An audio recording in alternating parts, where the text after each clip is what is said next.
একজন ওল্ড প্লেয়ারের মুখ থেকে এই কথাটা তখনই বেরোয় যখন সে তার স্কিলকে হারিয়ে ফেলে। যেই পুরানো প্লেয়ারের গেম প্লেটা দেখে আজ তোমরা হাসছো, এমন একটা সময় ছিল যাকে কাস্টম খেলার জন্য সর্বপ্রথম হায়ার করে নিয়ে যাওয়া হতো।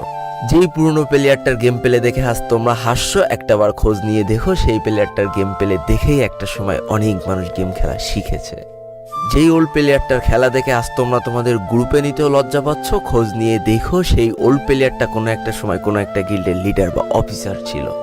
যেই ওল্ড প্লেয়ারটা আজ তোমাদের রিভাইভ দিতে যেতে ভয় পাচ্ছে, মনে রেখো একটা সময় ছিল যখন এই প্লেয়ারটাই পুরো মাঠ একা ফাঁকা করে বুইয়া নিয়ে আসতো। যেই নতুন প্লেয়ারগুলো শুধুমাত্র ডাইনামিক ডুয়োর সাথে গেম খেলার জন্য সারা রাত জাগো, তোমরা মনে রেখো যারা ওল্ড প্লেয়ার ছিল তারা সারা রাত খালি ট্রেনিং পিটাতো নিজেদের স্কিল ভালো করার জন্য। আমি জানি আজকের দিনের যারা অনট্যাপ মারা প্লেয়ার তারা কখনোই ফিল করতে পারবা না যে বসে জুম করে উঠে হেডশট মারার মজাটা আসলে কি ছিল। আমি জানি যেসব ওল্ড প্লেয়াররা এই গেমের থেকে হারিয়ে গিয়েছে তারা এই গেমটাকে আজও ভালোবাসে।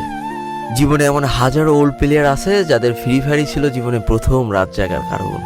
আমি জানি এমন হাজারো ওল্ড প্লেয়ার আছে যাদের রেজাল্ট খারাপ করারও প্রথম কারণ ছিল এই ফ্রি ফায়ার। আজকের দিনের নতুন প্লেয়াররা উচ্চস্বরে বলে আমি ফ্রি ফায়ার গেমটাকে প্রচুর ভালোবাসি, আর যারা ওল্ড প্লেয়ার ছিল তারা বলতো ফ্রি ফায়ার আমার ইমোশন। একটা না দুইটা না অনেক কটি বছর এই ফ্রি ফায়ার গেমটার সাথে কাটিয়ে দিয়েছি, অনেক ভালো ভালো বন্ধু পেয়েছি, আবার অনেক মানুষকে হারিয়েও ফেলেছি। আমি জানি এমন অনেক ওল্ড প্লেয়ার আছে যারা এখনো এই ফ্রি ফায়ার গেমটাকে দিনের পর দিন খেলেই চলেছে সেই ইমোশনের জায়গা থেকে। স্যালুট তাদেরকে।